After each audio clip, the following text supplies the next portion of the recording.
What's up, people? Jonathan Wiseman here, jweissmarketing.com, and today is another episode of The Grit. I've got Steven Plash here with me, and he's got a dope-ass company that we're going to talk about, getting into the details of it. It's an e-commerce business platform where he sells products. So if you sell any products online, merchant services, e-commerce, any of that type of shit, this podcast is going to be for you. Whoo! Sorry, I had too many drinks.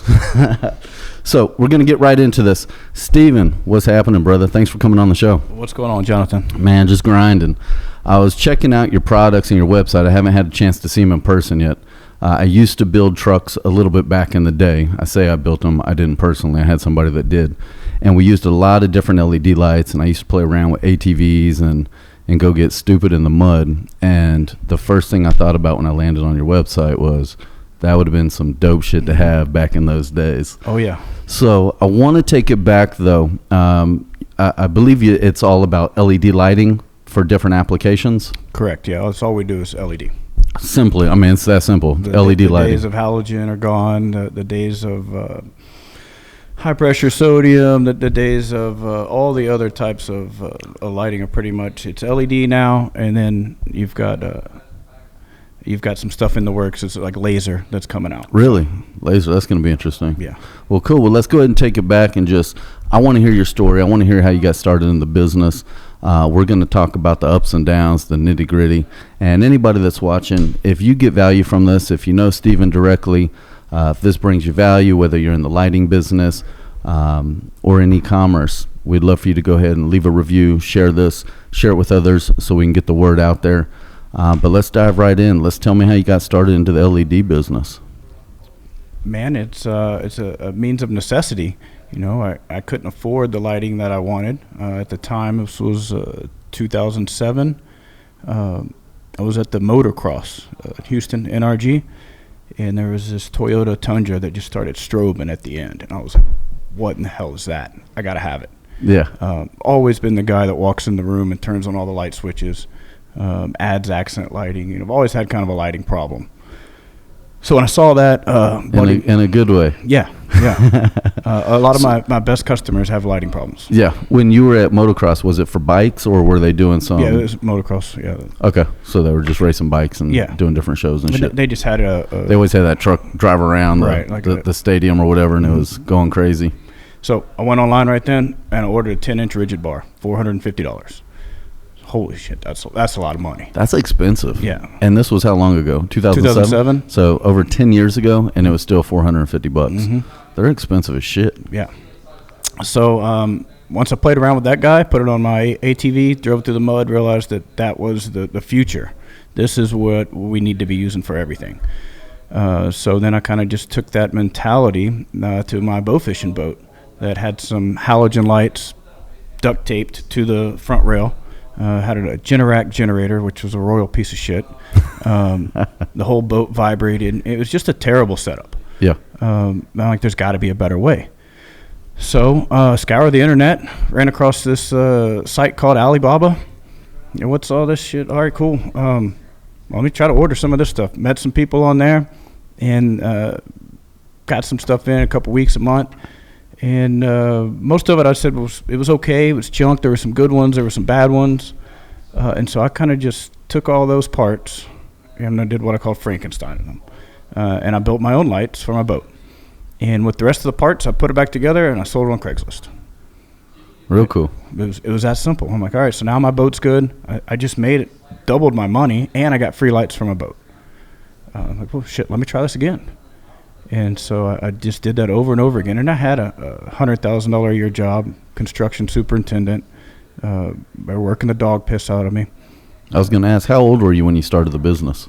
Or when all this was going on before it was a business? Yeah, so I started doing this in, probably 2009, 2009. So that's when it started. I didn't really start Plash lights until 2012. That's when I filed for the tax ID.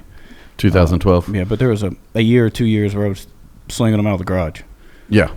I mean, that's how most of the best stories start. Mm-hmm. I mean, doing it for yourself, little fixer-upper, Frankenstein, as you said. Mm-hmm. Have a lot of customers that still come by that I've known since I was in my garage. Single car garage that, barely had a workbench.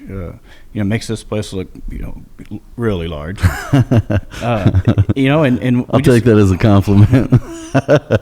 We just made it work. I didn't have the parents to send me to college. I didn't have and I went to community college for a couple weeks. It just wasn't for me. Yeah. It wasn't the type of the workforce that I wanted to go into.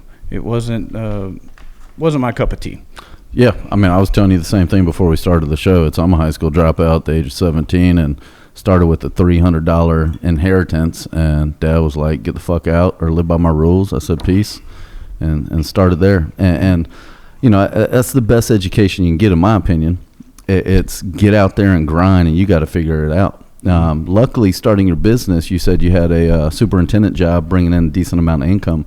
Did you use that to help fund this project to get it off the ground?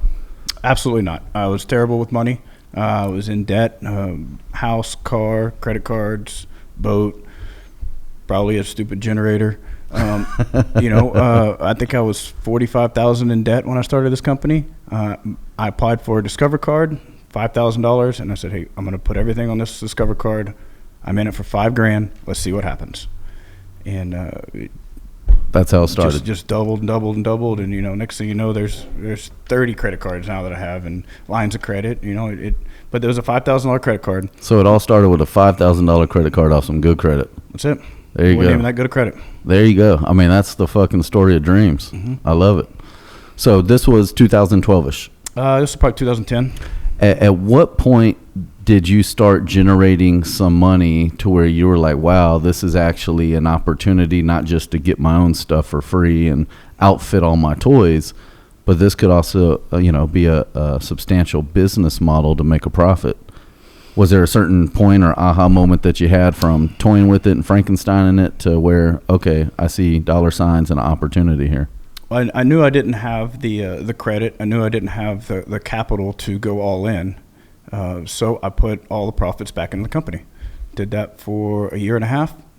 And then there was that aha moment one day where my boss is telling me I'm getting this new job coming up. I just finished this one project in the museum district, and they wanted to move me to the north side of Houston, which was against my policy. I don't go north of I-10. Okay. And he said, hey, you're our youngest superintendent, you're our best, and we're going to give you our biggest project to date, and it'll be the biggest tilt wall project in Houston. And I hated tilt walls anyway. And I was like, man, I made $10,000 today. I'm not feeling this anymore. Is what I was thinking. And he goes, now if you can't be 100% committed on this, we need to talk about it. And I said, well, let's talk about it, because I'm about 50% committed, and that's not fair to you, and it's not fair to me. And we had a lunch a day or two later, and that was it. We went our mutual ways. I came back and I finished that project I was on, and made sure all those loose ends were tied up for the next couple of months. And we just worked like a hybrid. It wasn't fully a salary. Yeah. So you exited out of the business respectfully, and it was just time for you to move on and start your own business. And you just said that you made $10,000 in a day, and that was off of Plash lights. It was off of selling the LED lights. Yeah. And Plash lights, obviously, your last name is Plash. Right. So a lot of people don't understand what the play on flashlights is. Well, it's my last name is Plash. Okay. So that's where it came from. Believe it or not, I didn't even come up with a company name. Who did? I knew I needed to brand the lights. Uh-huh. So I got a couple of my good friends, Robert, Sean, and I think Pat was there. And we went to Twin Peaks and said, look, hey, I got it. It's on me. We got to come up with a company name. And as soon as the beers got there, we started on it, and I swear it wasn't 20 seconds. Nobody said anything. That was the first one that came up, Plash Lights, and I was like, that's it. That was it. You guys just got a free lunch. When you hear it, you know. Right. It's something you feel, you hear, and it's just sewed up, done deal. Right. So, well, there it is, ladies and gentlemen. Plash Lights is because his last name is Plash. And so we're an LED company, right? Right, that's it. So tell me what the applications are for LED. Man, I know boats, as you were talking about earlier. Obviously, we're seeing them all over trucks.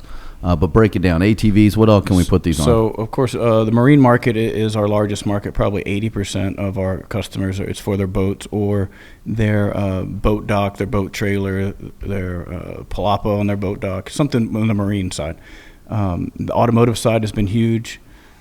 We did millions and millions of dollars in 2014 because of the 50-inch light bar boom. Everybody wanted a light bar on their truck.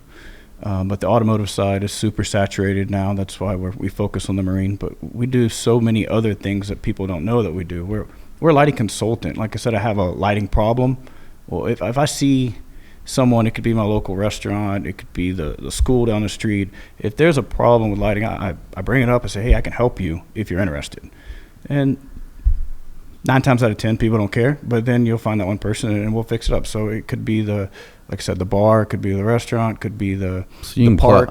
Just like anywhere that you plug in a light bulb, you can take this anywhere. Well, I went and did a bid for Friendswood the other day. They wanted to light up the city hall, and they wanted to make it RGB where it could change colors and then also have the white ability. And they had I'll say he's an electrician, but I think it's just an assistant around there, just the guy that gets stuff done, the maintenance guy. Sure. And he had a bunch of Amazon lights there, and half of them had moisture in it. He'd caulked them all. It looked terrible. The outcome wasn't that good. They weren't lasting, and that's why they called me in. Yeah, and I want to get into the integrity of the product and what differentiates you from your competitors that are out there in this market. As you're saying, is really saturated in the automotive space. And as well as, of course, when you get into Amazon and other places like that, you're just getting shitty products. You're getting stuff sent from overseas where they don't care, and they're able to, bottom out the pricing just to flip numbers. Even a lot of the products in the United States right now that are out there that have a local name on it are private label Chinese junk. Yeah. And they're selling out, putting their name on it, trying to get it at a premium price where it looks very similar to a premium product, but you're getting the leftovers from stuff that's 5 or 10 years old or old technology that they're trying to get rid of and blow out. That's crazy. It's crazy. Nobody makes anything in this country anymore. Yeah, that's what we're trying to change. Yeah, I like that. Myself included. Yeah, well, I want to jump into the Marines and the Marine industry, and we're talking about the boats, the trailers. I would assume that there's, other than just for lighting purposes, there's obviously some good advantages of having light on your trailer if you're docking in the evening, or if you have them on your dock, whether it's just to hang out for mood lighting or to do some little fishing off the dock in the evening. I know that the light attracts. Then when you put them on the boats, is a lot of that also on the boats? I'm not a fishing guy. I love going out there, but I don't know shit about it. Right. Did the lights on the boats attract fish? Is that why you originally did it, or you just wanted to see where you were going? No, I did it for bow fishing, so I wanted to see through the water, and I wanted to shoot them with an arrow. And you go out at night to do that? Yeah. Okay. Yeah, you go out in the spookiest places, back in the middle of nowhere with the huge alligator gars and the spiders and the bullfrogs, and look and see what kind of prehistoric creature you can bring into that boat. That's crazy. Yeah. Obviously, the lights let you see in the water. Do you have lights that shine out to where you're going as well? Yeah. So typically on a bow fishing boat or a floundering boat, they're kind of the same setup. You'll have lights that shine down like at 45 degrees, and then you'll have some running lights to get you to your point A to point B. To where you're going. Right. Gotcha. Cool. And then I guess any other type of boats can obviously take advantage of those at night in the evening. Because you attach to, do you sell the fitments and the attachments and everything as well with the lights? Yeah, so like if you want to go to your T-top or your rail, the different pipe clamps and stuff that would go to that. Okay. We have all that. Cool. Gotcha. So let's move over to automotive. You said that y'all did a couple $1 million when those 50-inch light bars came out, and I kind of remember when those got popular not too long ago. They've been around for a while, but it was quickly, you could see where it went from cool shit to cheap ghetto shit. And then everybody just started having everything out there. Mm-hmm.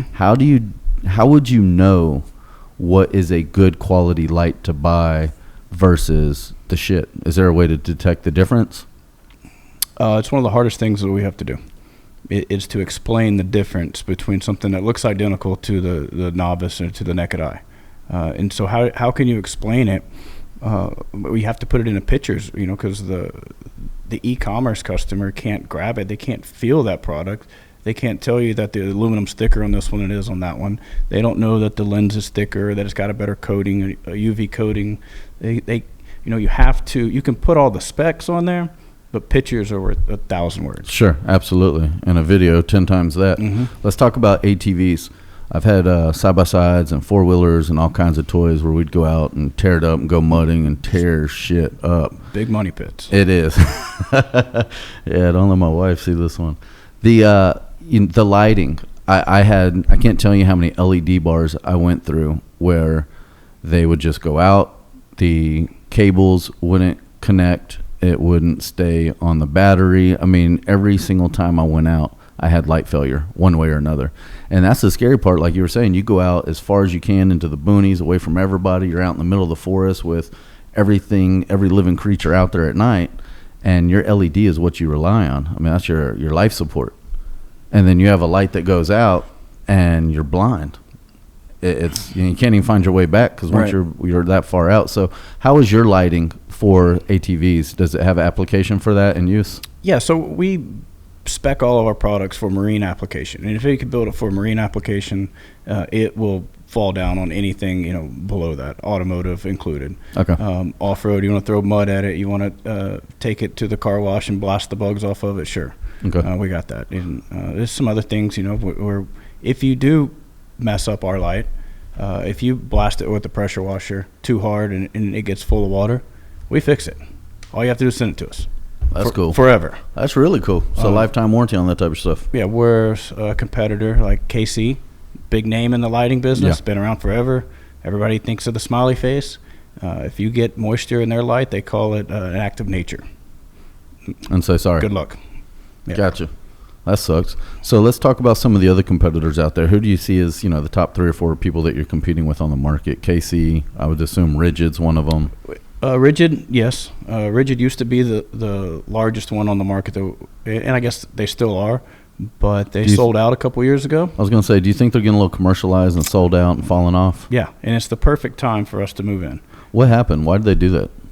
I noticed it when I was building a couple trucks back in the day. What happened to them?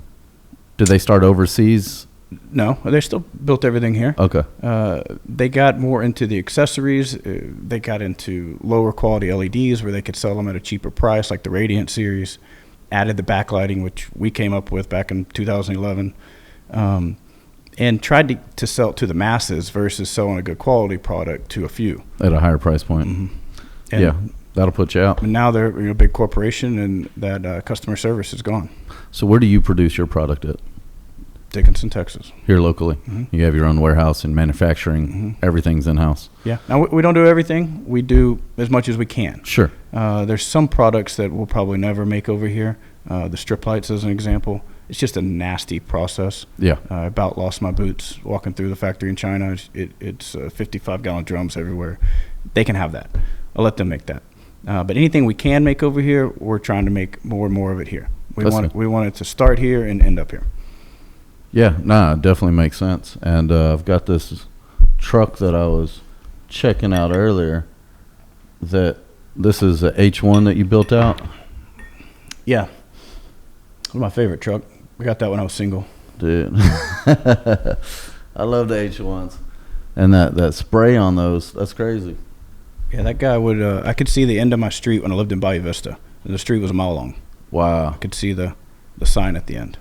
That's crazy.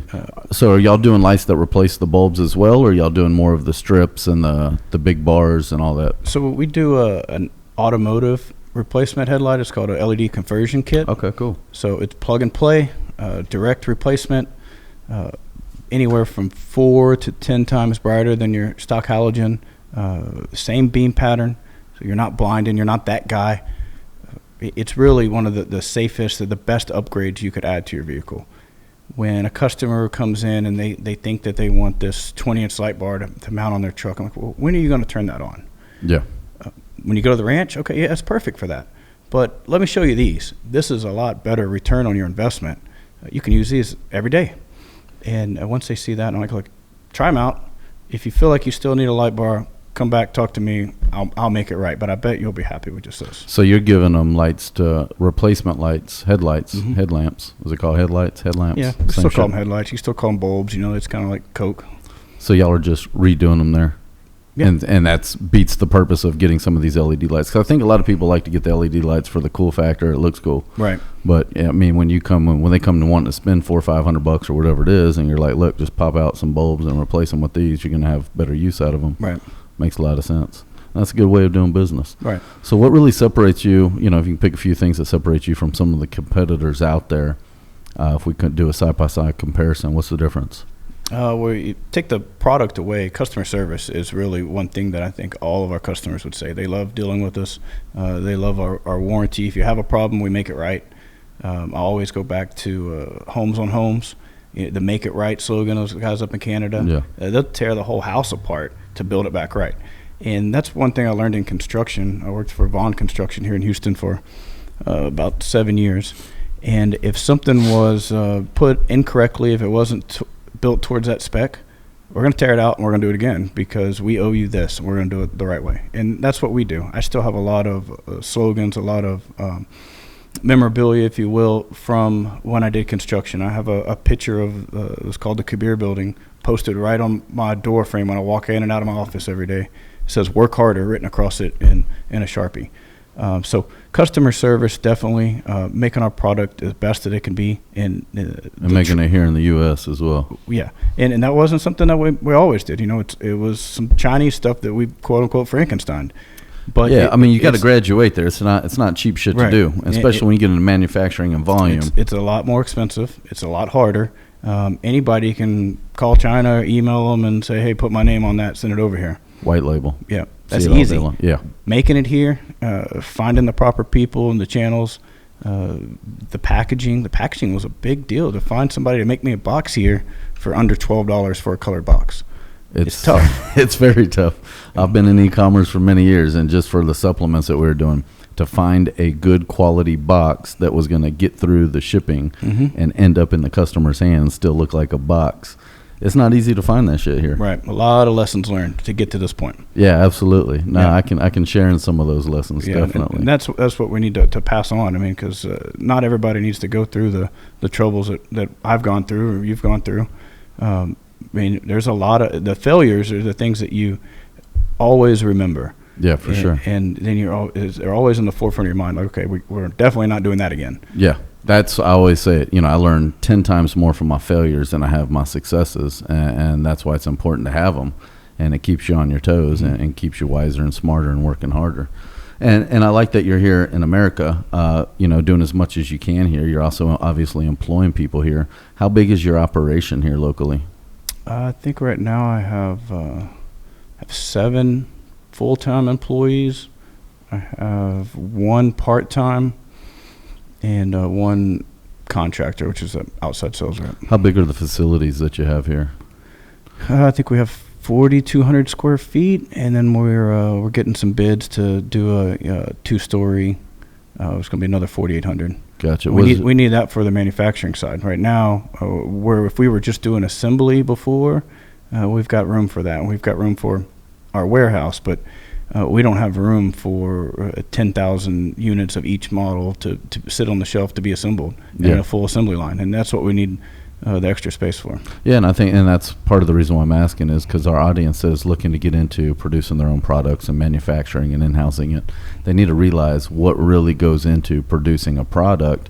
It's not just, you can't just buy it all, white label it and sell it. You can if you want to be selling the cheap shit like everybody else, but if you really want to have integrity in your product and make it something special and make it unique, do it here locally.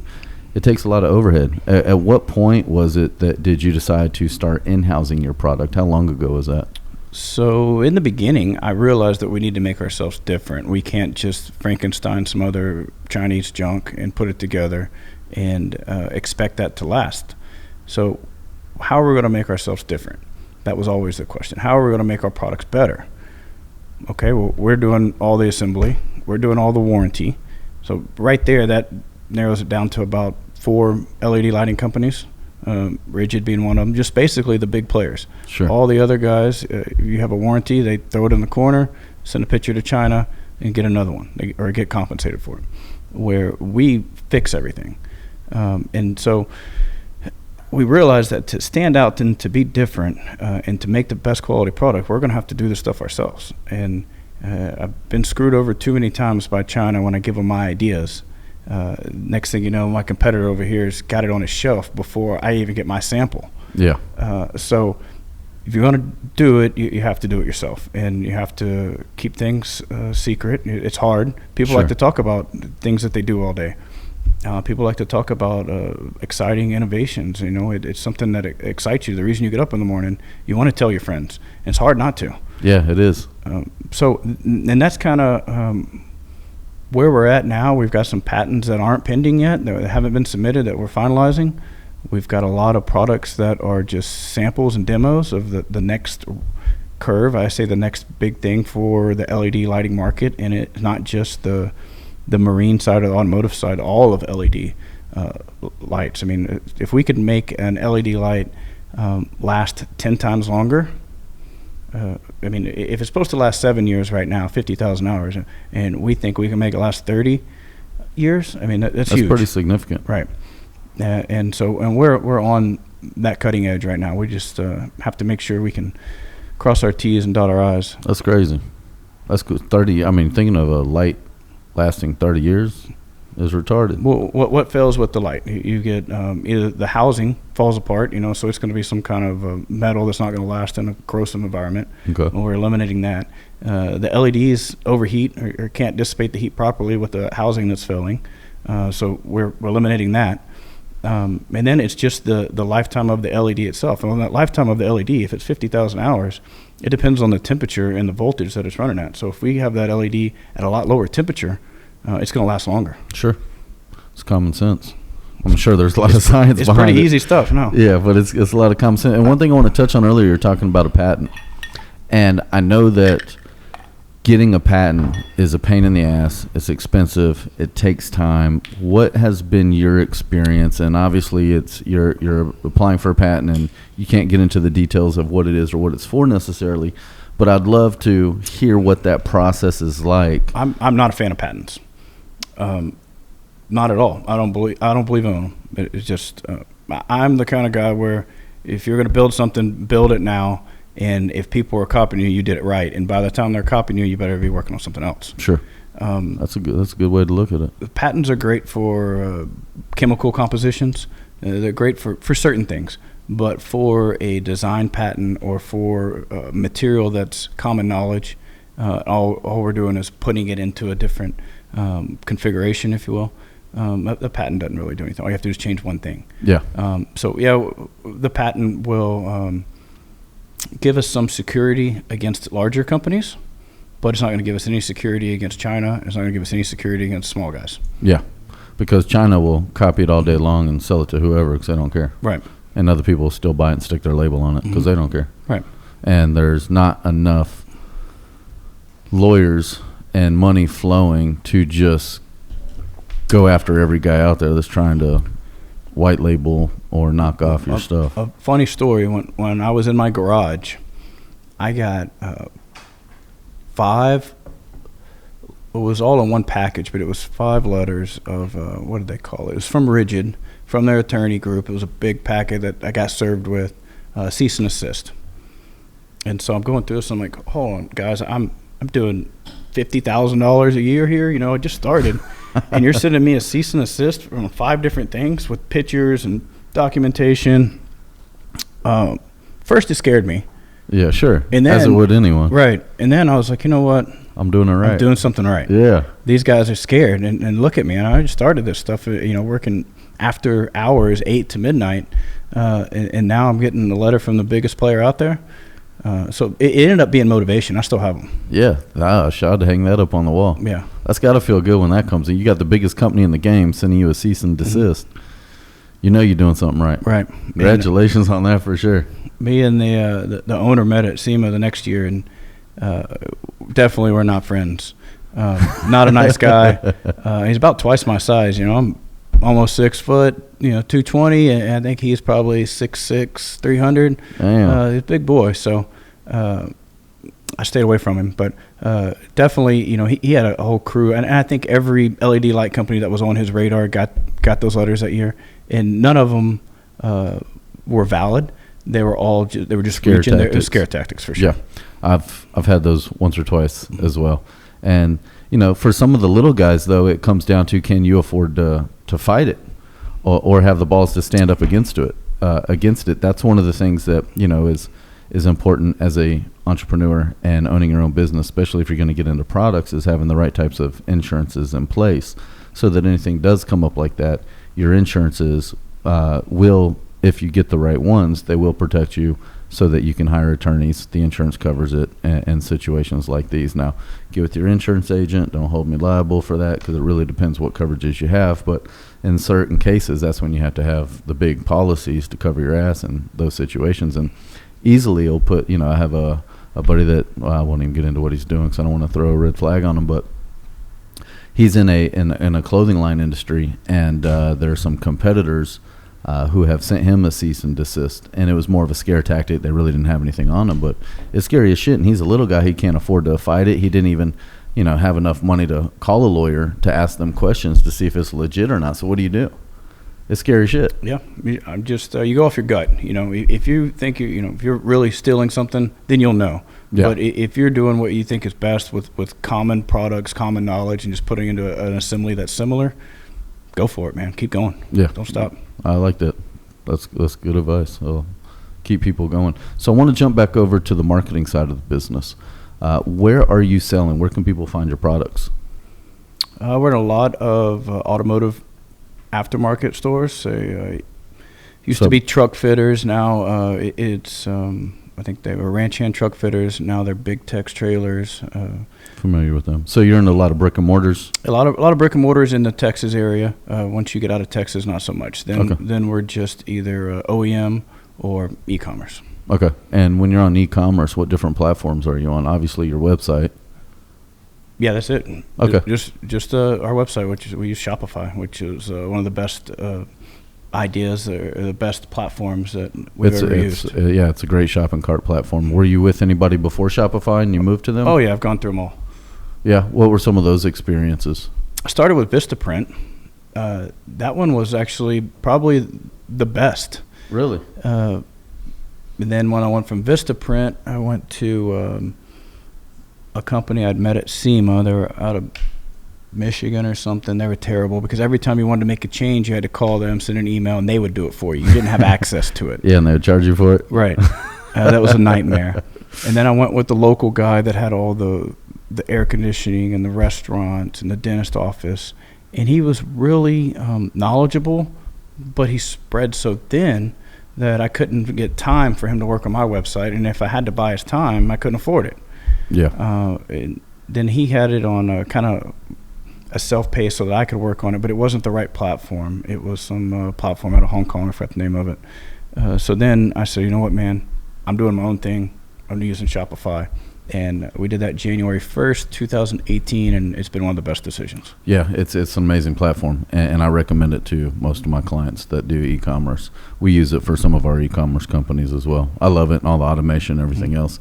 So are you on any other marketplaces like Amazon or Walmart.com or any of these other ones? We did all the linkage, if you will. We've got everything set up. I've got a couple products on eBay. I've got a couple products on Amazon, more just to prove that I got them in there. Mm-hmm. And I did it the hard way instead of paying someone, but I don't keep up with it. I don't pay attention to it. Every once in a while, if we sell something on Amazon, I'm like, oh, wait, that's crazy. We sold something on Amazon. Yeah. But no, it's not an avenue that we go after. And is that because you're doing enough business direct that you just don't feel the need to?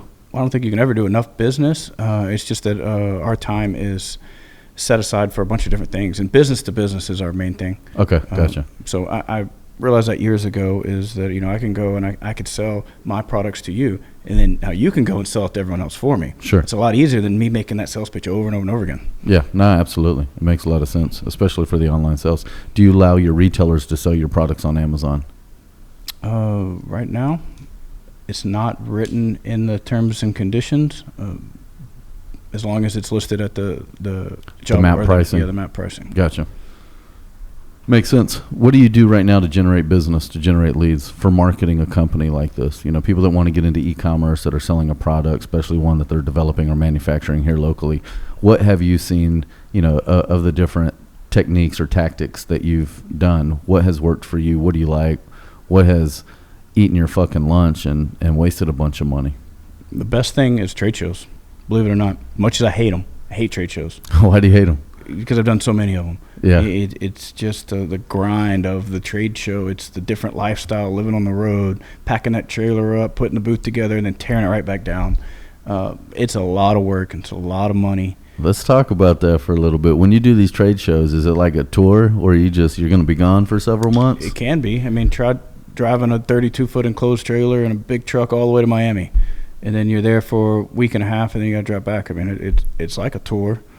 And if somebody's starting to get into this and they want to hit the trade shows and they've got big products that they need to put on display where they need a big truck to do that, you know, if you can't afford a truck, what's the way to start out to get all your shit hauled there so that you can set up? I'm sure you had to go struggle with that at some point. No, I always had a truck. Okay. And I had a trailer. You know, I could load some stuff and redneck engineer some straps on there.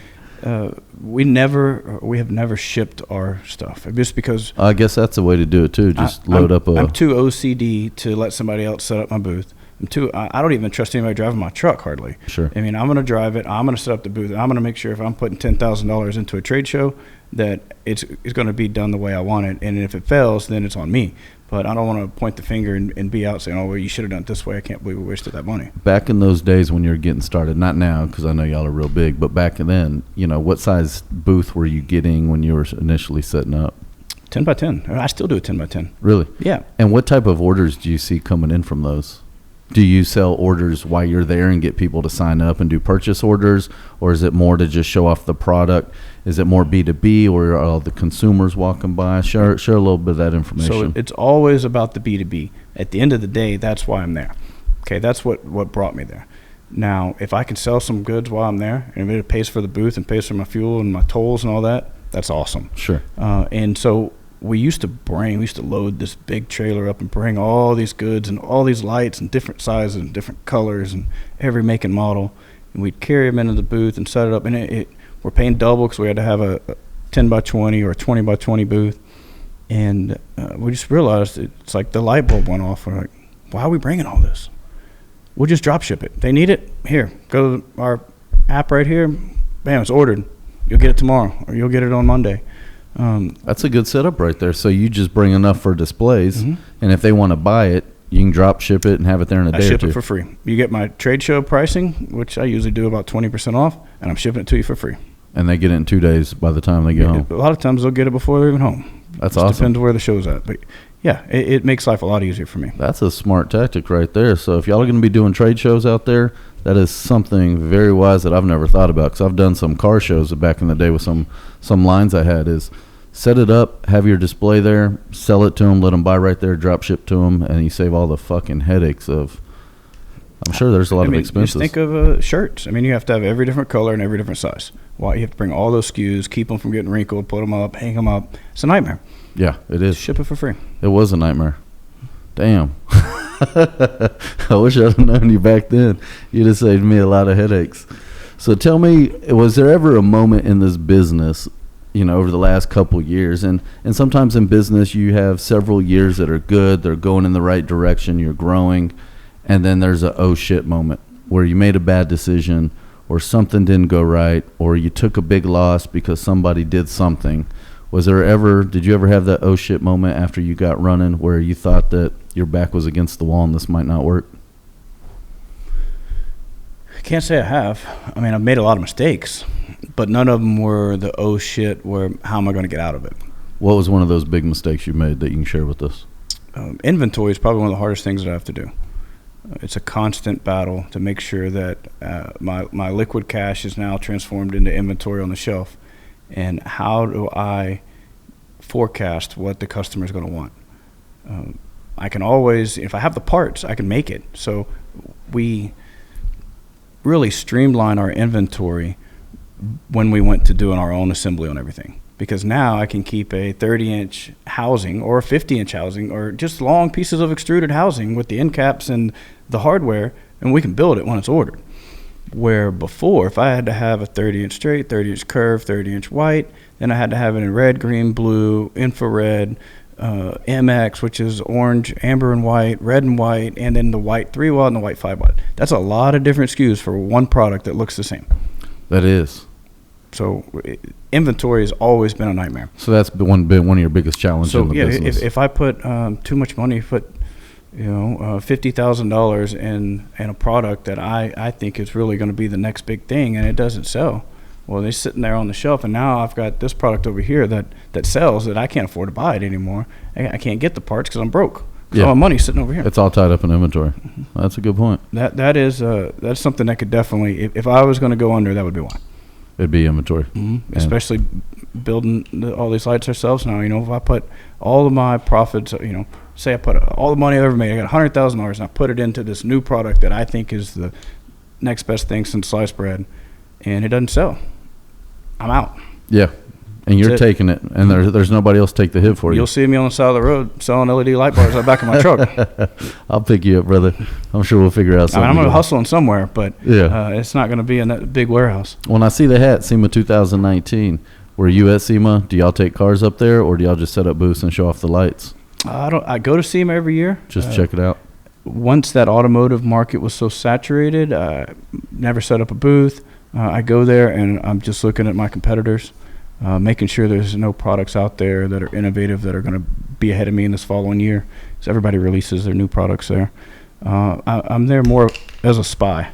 Yeah, so you're in there doing some competitor research, some competitor spying. I mean, and there's nothing wrong with that. You're checking to see what's on the market, what's coming out next.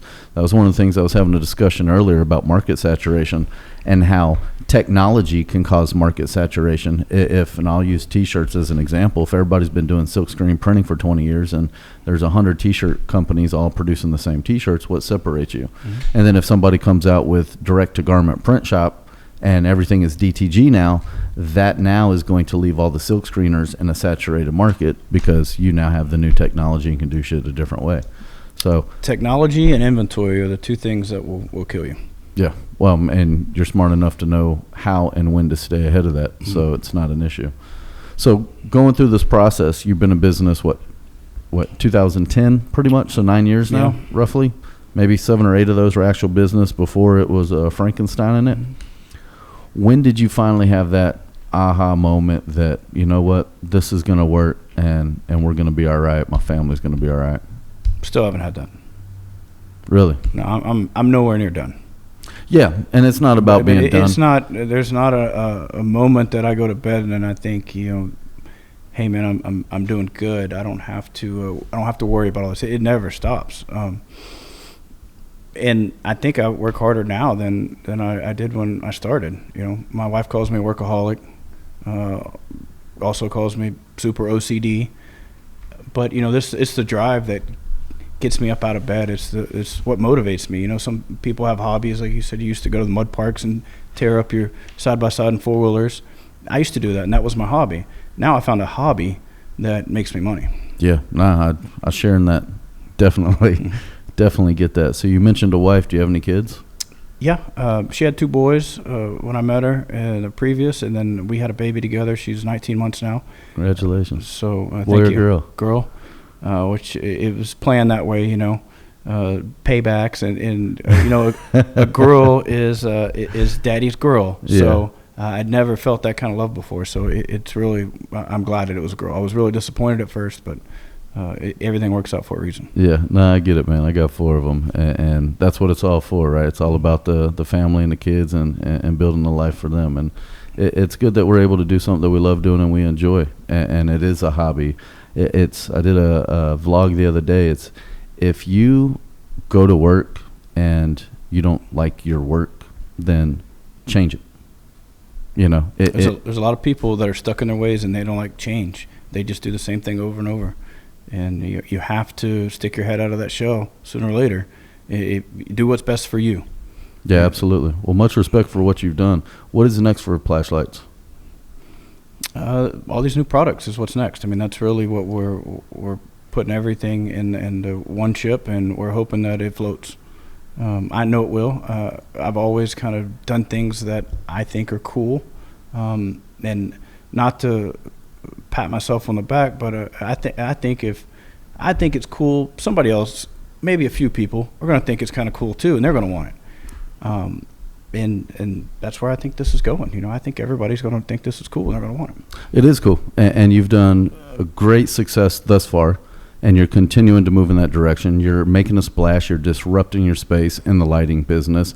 You know, before when you were looking up to some of these other guys or getting ideas from them, you know, now they're looking to you, and you've grown a big, successful company. So much love, congratulations to you for doing that. And if y'all are looking for LED lights of any kind for automotive, marine, ATVs, UTVs, any of that shit, we even had where we saw you wrapped up a whole business out on the beach, and you know, any application that needs lights, you can get it at plashlights.com. And if you have any questions, you can reach out to Steven directly. Dude's cool as shit. He'll be more than happy to discuss that with you. Appreciate y'all tuning in. If you need to get a hold of Steven, we're going to put his information down in the comments so you can reach out to him directly. Plashlights.com. I'm Jonathan Wiseman. This is The Grit, and I appreciate y'all tuning in.